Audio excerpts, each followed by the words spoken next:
बिस्मिल्लाहिर्रहमानिर्रहीम। अस्सलामुअलैकुम। Welcome to my YouTube channel kitchen with जरताश।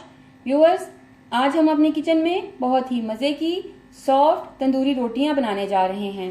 ये रोटियां इतने मज़े की बनती हैं कि आप इसको एक बार ट्राई करेंगे तो आप इसको बार बार बनाएंगे। इस रेसिपी की तरफ चलने से पहले मैं अपने तमाम नए देखने वालों से ये कहना चाहूँगी कि अगर आप मेरे चैनल पर नए हैं तो मेरे चैनल को सब्सक्राइब कीजिए। बेल आइकन पर क्लिक करने से आपको मेरी तमाम नई आने वाली वीडियोस का नोटिफिकेशन मिलता रहेगा। और अगर आपको मेरी वीडियोस अच्छी लग रही हैं तो इनको लाइक कीजिए, शेयर कीजिए। तो चलिए अब हम अपनी रेसिपी की तरफ चलते हैं। रेसिपी के लिए हमें जिन इंग्रेडिएंट्स की ज़रूरत है, सबसे पहले आपके साथ मैं वो इंग्रेडिएंट्स शेयर करना चाहूँगी। इसके लिए मैंने 4 कप आटा ले लिया, 3 खाने के चम्मच कुकिंग ऑयल का इस्तेमाल कर रही हूँ। आप चाहें तो इसकी जगह पे मक्खन या घी का भी इस्तेमाल कर सकते हैं। 1 चाय का चम्मच हम इसमें नमक का इस्तेमाल करेंगे। 4 खाने के चम्मच हम इसमें दही का इस्तेमाल करेंगे। 2 चाय का चम्मच इसमें मैं चीनी का इस्तेमाल कर रही हूँ। और पानी हस्बे ज़रूरत हम यूज़ करेंगे जितना हमें डो बनाने के लिए रिक्वायर्ड होगा। सबसे पहले मैं आटे में ऑयल,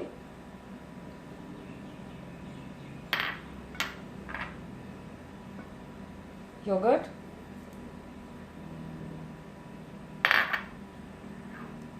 सॉल्ट और चीनी ऐड करूँगी। ऐड करके इन तमाम चीज़ों को मैं पहले मिक्स करूँगी। हाथों को मैंने अच्छे से वॉश किया हुआ था।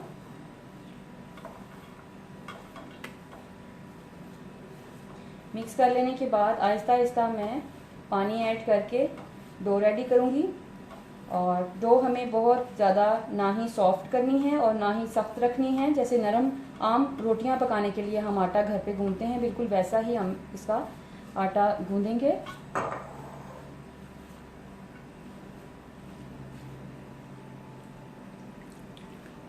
थोड़ा थोड़ा सा पानी ऐड करते हुए इस तरह से मैं आटा गूंद लूँगी।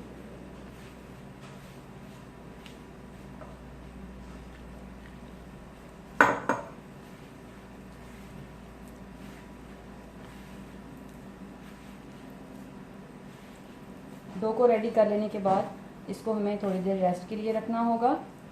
नेक्स्ट जो भी मैं प्रोसेस करूँगी वो मैं आपके साथ शेयर करती हूँ। ये देखिए डो रेडी हो गई थी। अब इसको मैंने बाउल में डाल दिया है। इसको कवर करके मैं तकरीबन 15 से 20 मिनट के लिए रेस्ट पे छोड़ दूँगी। तकरीबन 1 घंटे के लिए आटे को गूंद के कवर करके मैंने रेस्ट देने के लिए रखा हुआ था। अब मैं इसके बॉल्स बना के रोटियाँ बेल रही हूँ। इस तरह से इसकी रोटी बेल लेंगे, छोटे छोटे बॉल्स बनाएंगे, बहुत बड़ी रोटी नहीं बेलनी। और पैन को मैंने प्री हीट करने रखा हुआ है। पैन प्री हीट हो रहा है हमारा। और इसके नीचे फ्लेम को हम मीडियम रखेंगे। बस इतनी ही हमें रोटी बेलनी है। रोटी को बेल लेने के बाद हमें इस पर पानी ब्रश करना है। इस तरह से ब्रश के साथ मैं इसके ऊपर पानी लगा लूँगी। आप चाहें तो हाथ से भी लगा सकते हैं, लेकिन ब्रश से लगाने से आप जब रोटी को तवे पर डालेंगे तो आपके हाथ ड्राई होंगे, तो आपको आसानी रहेगी। इसलिए आप कोशिश कीजिए कि आप ब्रश यूज़ कीजिए पानी लगाने के लिए। इस तरह से सारा मैंने इस पर पानी कोट कर दिया। और अब मैं इसको यूँ उठाऊँगी। उठा के मैं इस तवे पर इसको डाल दूँगी। मीडियम फ्लेम है। अब मैं इस रोटी को तवे पर 30 सेकंड के लिए एक साइड से मैंने रोटी को अच्छी तरह से सेक लिया। ये देखिए बबल्स बन चुके हैं और इसका कलर चेंज हो गया है। अब मैं इसको डायरेक्ट आंच पर इस तरह से कुक करूँगी।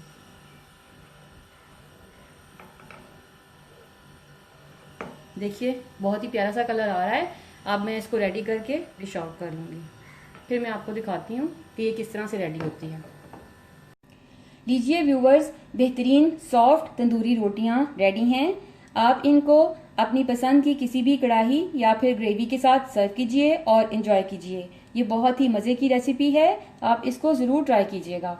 चिनवारी कढ़ाई की रेसिपी भी मैं आपके साथ शेयर कर चुकी हूँ। अगर अभी तक आपने उसको नहीं देखा तो मैं इसका लिंक डिस्क्रिप्शन बॉक्स में दे दूँगी। आप उसको ज़रूर देखिए और ज़रूर ट्राई कीजिएगा। रेसिपीज़ को ट्राई करने के बाद मुझसे अपना एक्सपीरियंस ज़रूर शेयर कीजिएगा, क्योंकि आपकी राय मेरे लिए बहुत कीमती है। अगर आप मुझे कोई सजेशन देना चाहते हैं या मुझसे कुछ पूछना चाहते हैं तो कमेंट बॉक्स में कमेंट कीजिएगा। Thank you.